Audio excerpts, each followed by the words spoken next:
Hello and welcome to the Pressing Matter with me, your host, Peter Tanyanyiwa. And today we've got a very important guest in the studio, Mr. Reuben Akilli from the Combined Harare Residents Trust. Today we're going to be talking about a very important subject, which is the management and mismanagement of council assets and entities. Mr. Akilli, can you just introduce yourself and tell us your mandate of your organization here? Thank you so much, Mr. Tanyanyiwa. So the Combined Harare Residents Association, it's a social movement that advocates for quality municipal services and good local governance. And in that, we are a watchdog, which also watch over how our local authorities or how our public institutions provide those public goods to the people. We have got ward structures across Harare, but also we work with other like-minded residents associations, both at the provincial and national level. All right, so on accountability and transparency, can you just tell me how residents are failing to understand each other with local authorities? Let's just say, let's talk about it on a broader scale. Let's just not talk of Harare, let's talk about Zimbabwe as a whole. Yeah, but you can zero in on Harare, obviously, because you're closer to Harare. But how are you seeing the management and mismanagement of council and the local authority assets and entities? We're talking about buildings, we're talking about houses, we're talking about flats. We're talking about everything that belongs to council on a bigger scale here. Thank you so much. So when you look at, I would say, the management and mismanagement, maybe probably the first port of call, which I would want to, the word which you talked about, accountability. So because when you talk of accountability, it means that residents must be able to be given justifications, explanations on decisions made by local authorities in terms of probably those assets, how they are managed, in terms of how much do we have as assets, or how many buildings do we have, and are residents given important information timelessly. But let me first say that one of the greatest challenges which we have faced across it is that there has been a disconnect between those who are elected and the communities. When you look at, for example, some people who were elected in 2023, they've never come back to the people, to be able to then meet with the residents. Because what is very, very important in Tanyanyiwa is this: residents, they have power when they have information. So at some point in time, we feel strongly that residents have been suffocated information deliberately, so that these local authorities at some point in time, they are not accountable, because you can only demand accountability from an informed point of view, not from out of the air. So that's our first point. So we feel strongly that there has been that a deliberate neglect or deliberate stifling of information to the residents, so that they can be able to demand transparency and accountability in the management of it might be human resources, it might be even those buildings in which you are talking about. Coming back to the issue now, to say how are these properties managed? I remember as a CRA, we have been always saying this, that the local authority, especially the City of Harare, which I'm speaking here, it owns many buildings in town.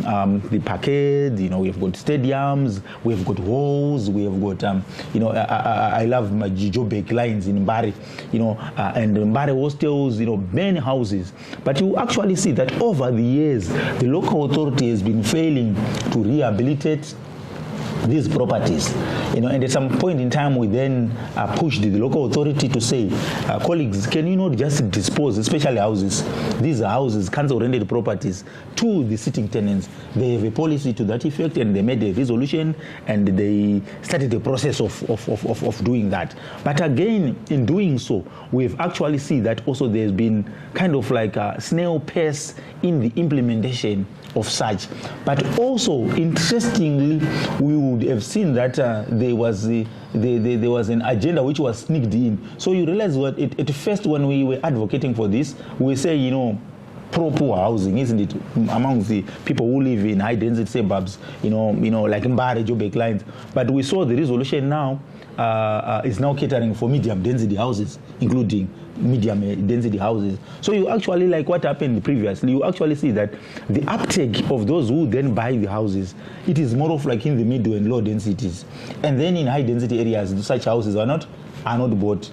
You see now, so you actually see that there are some issues with that, because we have been engaging the local authority. They will tell us the valuations are doing this, they are not progressing. We are supposed to have the valuations make such a decision. But also you realize that for people who probably from the medium density, they will have an uptake to the getting the houses, which also raises questions more than answers. And remember, this policy also, which they come up with, it also provided for that these houses are also disposed to local authority employees. So those are some of the dynamics which we have started to witness around this issue, which we feel that there is that need for continuous engagement, and then the local authority come clean, come very, very open to say, we have got 15,000 houses, 10 in Mavuku, 5 in Budiriro, we have disposed the 2, for some other reasons we have not disposed of these because of ABCD. So it's very, very important. Okay, so you spoke of disposing of these council rented houses. Yes. And you are really keen on that.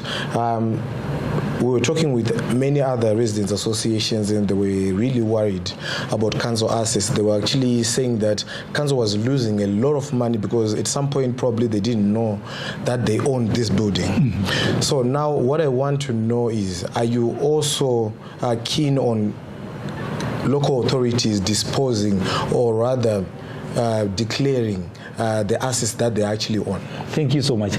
So Tanyanyiwa, we just focusing on housing here, and houses which we were focusing on was in areas where the poor live. Like we talk of your Mbares and we talk of your DZ, But other properties, such as, I'll give for example, City of Harare owns this one, some properties like Package, whatever. They need to remain in the hands of the local authorities. Like local authorities needs to maintain, ownership of those. Those ones should not be disposed because they are revenue generating streams for the local authority. Unfortunately, there hasn't been effort to ensure that these properties or council, some of them they've been called council companies. You've got your farm marketing you're talking about. You've got also even your Easy Park. It's because Easy Park now owns kind of like owns the parks or parks in the local authority. There hasn't been that more of like, I would say, more information, how these things are run, and even these people also, the local authority coming to say, from this Harare quarry or from farm marketing, this is what we got this year, and we intended to do this, So there is, I would say, mismanagement, as you might say, but also what we would say is that there has been deliberate neglect of infrastructure which belongs to local authorities. I'll give, for example, if you go to If you go to Magreca's place, you could actually see, how people are living in those conditions where, the situation, water and sanitation situation. So with what you're saying here, since City of Harare owns these properties, so this is now no longer neglect. It's deliberate sabotage. Yes. If you're saying like that. So City of Harare. What are the living conditions that you have seen in some of these? If you go to Mbare, for an example, today I'm supposed to go to Mbare in the afternoon. People are living with raw sewage, toilets sometimes not functional. Local authority employees don't even, because they've got a mandate of cleaning those houses, they are not doing that. So the contract between when you are a tenant, you are not allowed to extend, even to do any renovation on a property because you are a tenant. And the owner has that obligation, even according to the contractual obligations which are there. But again, you realize that because residents they can't do that. they wait for the local authority to do that. But the local authority doesn't do its role to ensure that, I'll give you an example, Mbare flats. If you go to Joburg lines, the situation is the same. Where even buildings, are cracking and the doors, because it is the responsibility of the local authority to ensure that they do that. So if they would have just, those houses, they don't even cost much anyway. If they could just dispose those houses, the people could have that role of maintaining, that role of ensuring that, the infrastructure is kept very, very well. So we feel that the issue of ownership plays a big role in ensuring that a property is managed. So there has been more of like, if you go to council halls, for an example, sometimes you wouldn't think that it is a council hall, and this is infrastructure. If you go to like the local authority where I come from, City of Harare, owns beer halls. I once worked in Faro marketing. There was infrastructure such as cold rooms, there were infrastructure such as benches, there was infrastructure, But right now, go to those places, those cold rooms, they were vandalized, and even go to Vito Mbare. Vito Mbare has been turned into a tuck shop, but this was a big beer hall which was bringing revenue. The revenue was used to then deal with maintenance of Nazareth Clinic, for your own information. So these things were designed to ensure that the monies which are collected this side is going to be used for this side. And more of like our recreational facilities were then managed by the monies which were coming from the beer or beer halls and the beer undertaking by our local authority. But again, you will actually see that at some point in time they kind of like disposed them to people, and even the contracts. The contract, or I must say the leases. The leases. Yeah. The leases, if you look at them, you will be shocked. At some point in time, the leases which were given to shops which were under this packet just behind us there, you actually see that it's just nearly next to nothing. A person have a lease agreement of about $200-$300, but the person then sublets that very same property and gets $5,000 to $6,000 per month, meaning that there's something wrong. And who are the people who possesses these leases? These are the issues now which we need to start to talk about, to say who is who. Because the moment when we begin to identify these people, you shall see that these leases, they are also deliberate. So the local authority has been hemorrhaging in terms of revenue inflows because of those leases. And All right. So I understand in 2023, the City of Harare made a resolution to dispose many of these council-rented, especially houses. But then with institutions, it's a different case altogether. But now, what I want to know from you is, what do you think has been slowing this process of disposing the council-rented houses? Then, as far as entities are concerned, these are big entities. I want to know that who is benefiting from these scandalous leases that you're talking about? Who is benefiting? Yeah, maybe probably that's what I was saying to say. I think our first port of call is that to say what is needed is to be able to then publish who has a list with what? With council. And you can actually see the names, You can actually see those names. And you will not be shocked that some of the names will shock you, and so that's why I was saying that some of the issues I'm talking here, they might be deliberate, which requires, I would say, the mayor of the City of Harare to ensure that he puts his foot on the ground to ensure that his technocrats, operate in a manner that does not prejudice the local authority, not only revenue, but even property.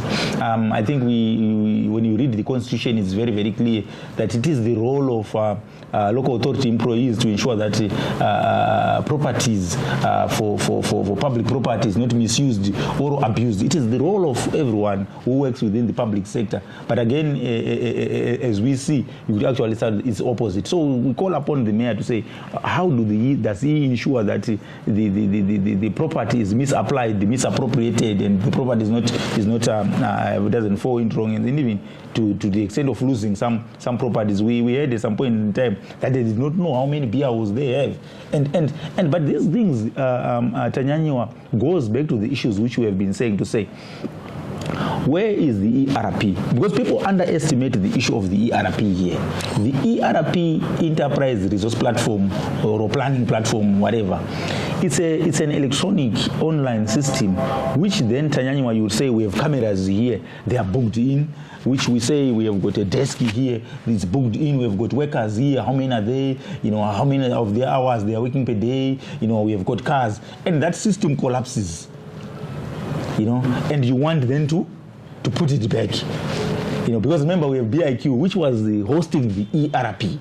So in that process of collapsing of the BIQ, I think there was chaos, and there is chaos. Oh. So you actually see where we are going. To say in that same process of the BIQ collapsing because of the local authority failing to pay their fees to the South African company, in that process again, the properties would have been lost in that process because now they don't know. Yeah. Okay, so you're mentioning a very important issue here. You're saying that as it stands, council may not know how many households are in Harare, how many assets they have in Harare, how many entities they have in Harare. They may not know, because we were hosting one of the residents associations chairpersons, I won't mention the name, recently on the show, and they mentioned that when council flighted an advert for residents to send in their information, they actually don't have that information, which is really disturbing, if you may say, because if they don't know what they are managing, they may be losing billions of money, not just millions, but billions of money. So what is very, very important is, as you are saying, is information needs to be managed very, very well. Documents need to be managed very, very well. Tanyanyiwa, if you lose just one document, it might be on a computer or on... But are you convinced that City of Harare lost information about their assets along with the ERP system? Yeah, because like when we migrated to this Sage Pastel, you could actually see it on the bills of the people. That sometimes your bill is 20 times higher, the other one is 10 times lower. So in that process can tell you that it's an indicator that there is something wrong. We at some point in time, the local authority was pursuing the land bank, for an example. The local authority doesn't know which land it has in the local authority area. Why I'm saying so? Because the system which was being used, even which they use, is a person goes in an area, identify land, and then you go to the local authority area and you say, there's a land corner, Samura Masheo and whatever.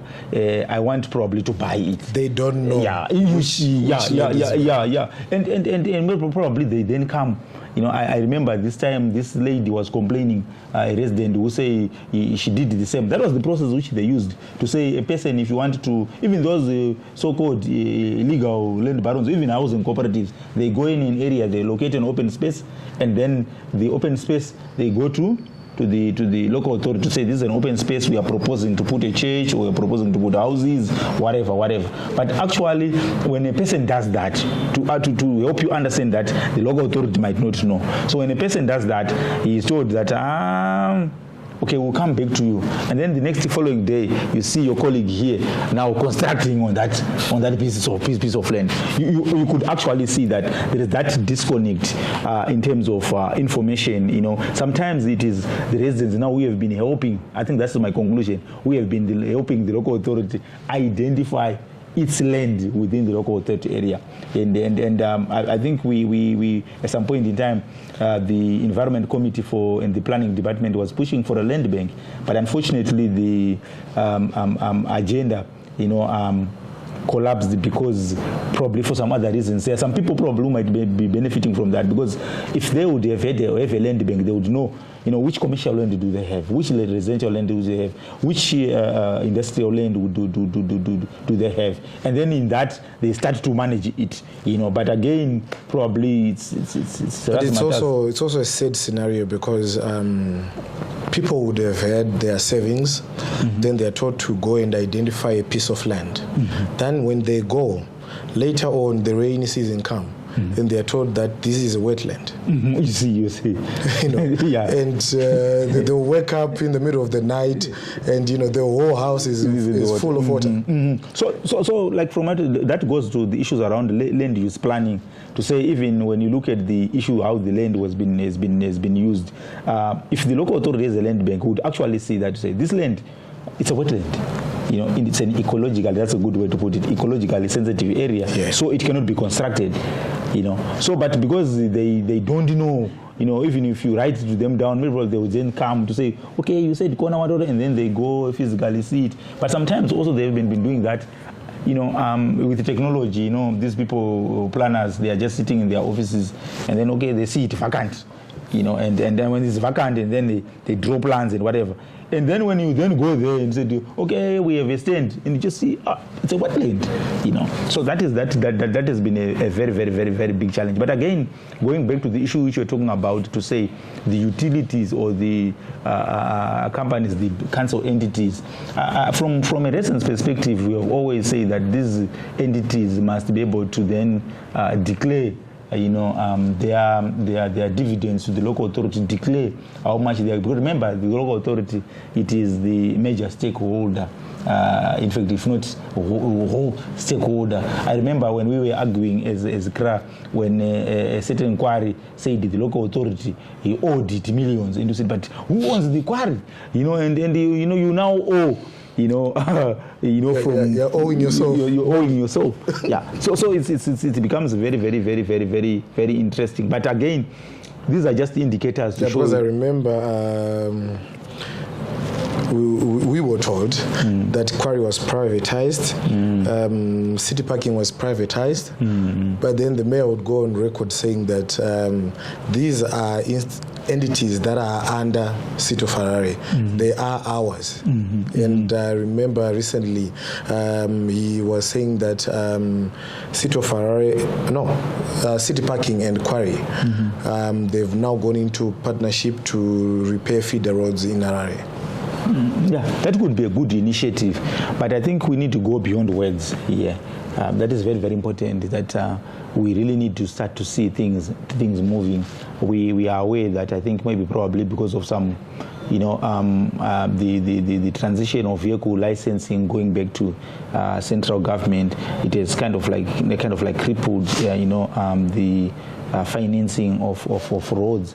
But I think also the money for City Park cannot be able to do much, but it can be able to do. But the City of Harare still has so many avenues to make money and maintain these feeder roads. Yeah, but because when you look at roads, Tanyanyiwa, is roads, they are a big undertaking. Even if you go to Zinara, they will tell you this.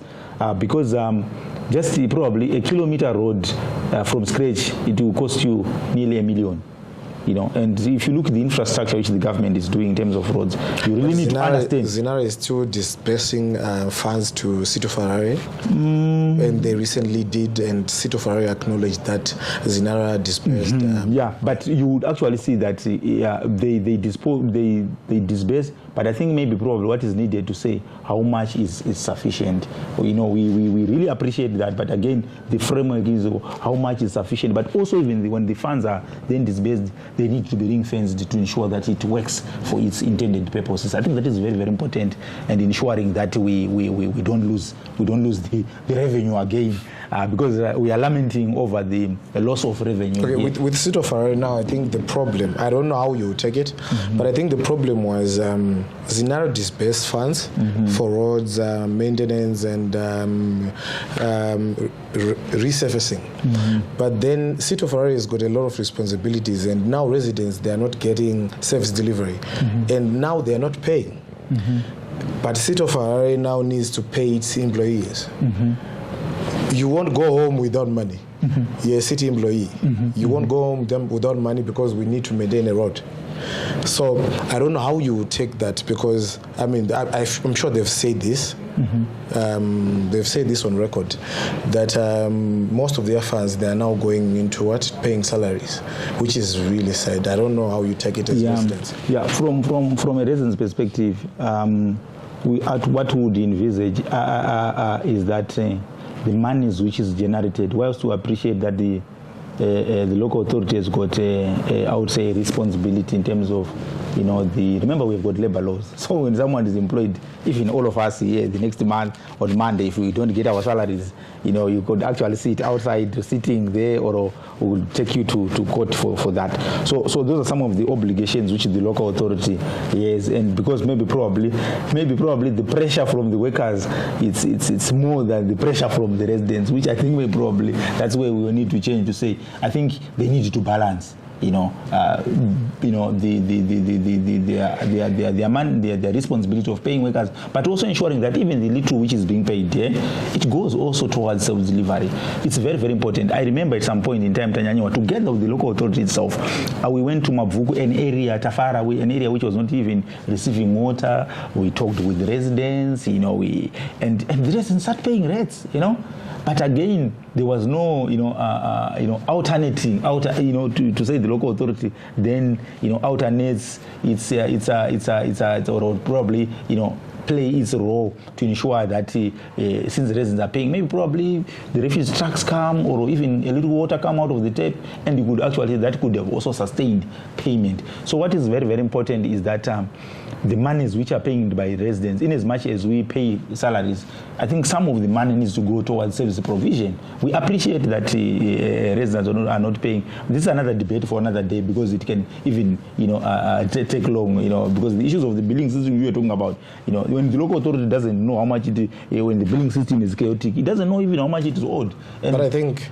if money is for roads, if money is for service delivery, I think, because that's what I was saying. There will be corruption connotations in there, because if you're now reallocating money, that is for water. If you're now reallocating money, that is for refuse collection. If you're now reallocating money, that is for roads.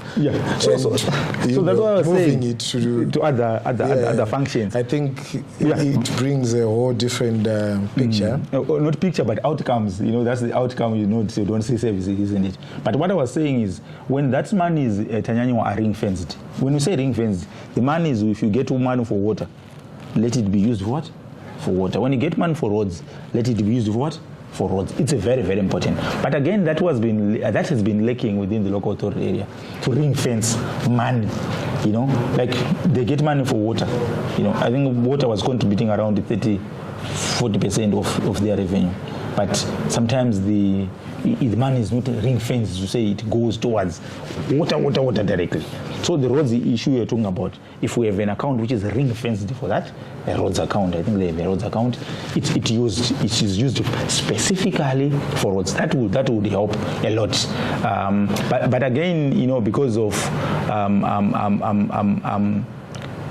I would say, not the practice, but I would say there's a culture, this culture which end up where people being, viramenting budgets, to ensure that, they save the stomach, beyond, some of the things which are pertinent, and then it becomes very, very dire, especially towards the residents. Well, thanks to the government of Zimbabwe, I'm sure the City of Harare is also thankful, because they are now doing these major roads, and they're really doing a splendid job on the roads.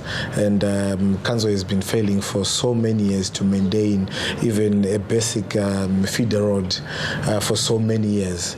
But the government is coming now to do the work, and they are really on the ground, as everyone else can see.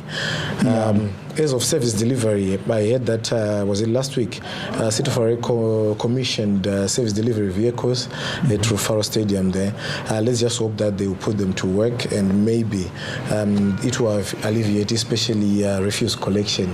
There's really been a problem there, not to talk of water, but let's just stick to refuse collection. Refuse it's a big challenge.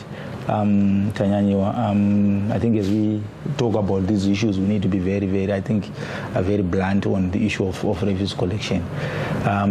Centralization of managing of waste, it will not work. So the issue of to say waste can continue to be dumped at Pomona, it will not work. Why I say so, Tanyanyiwa? I'll give you an example. Where is South Park? Hopefully. Our way is Hopefully. It's about how many kilometers from the city CBD? It's about, I'll go around 30.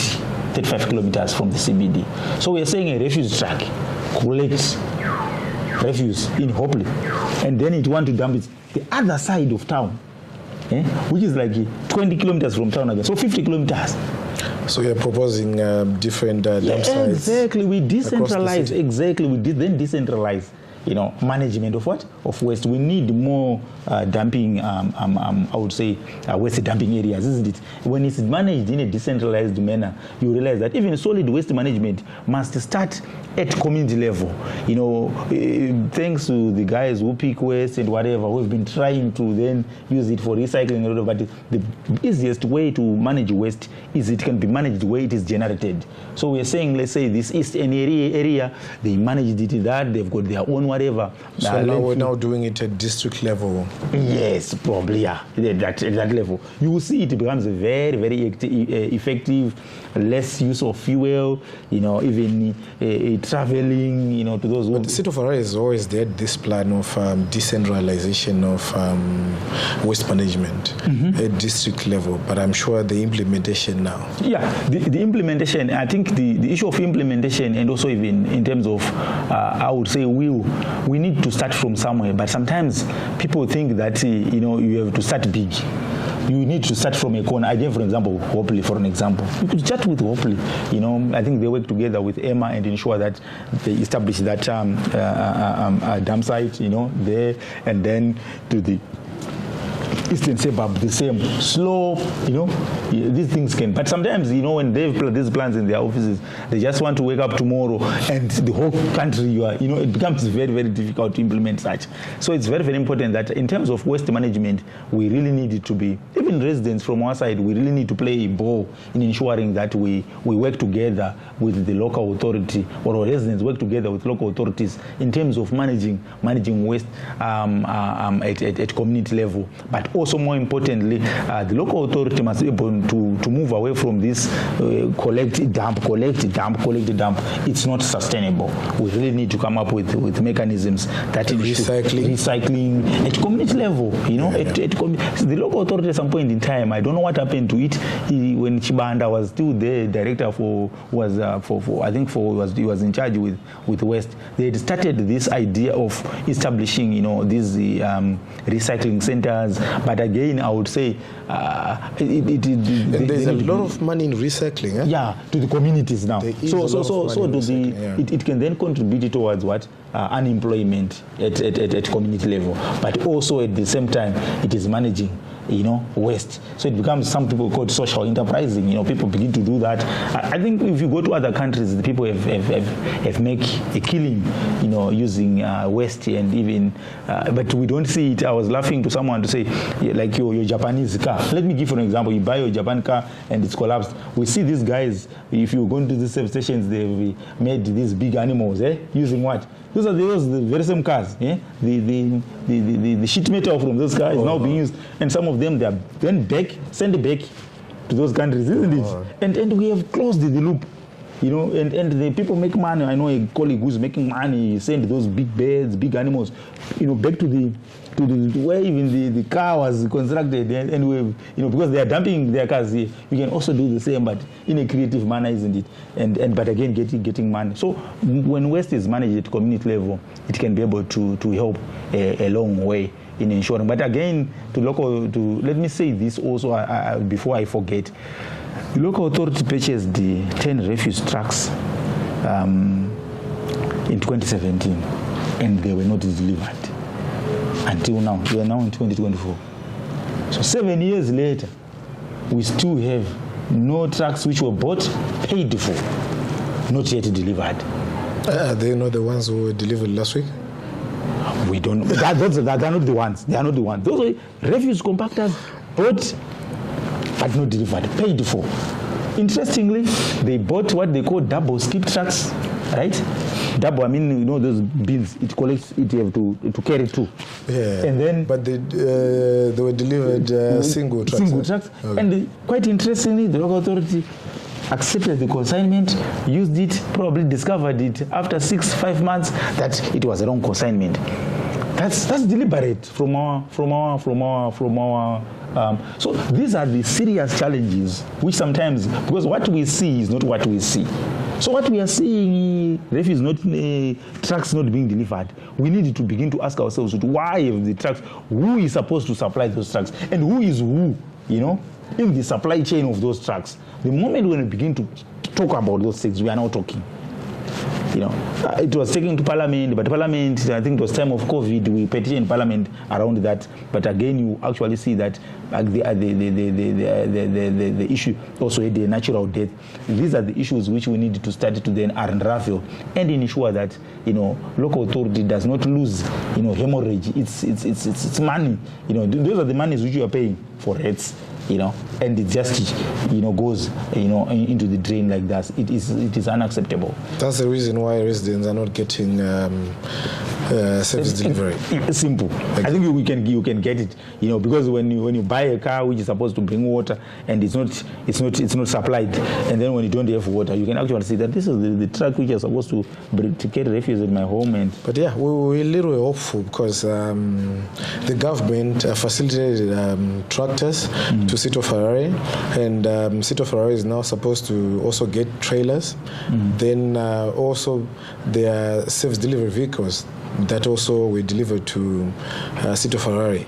So as far as refuse collection is concerned, we're really looking up and we are hopeful that they will do what they're supposed to do and carry out their mandate.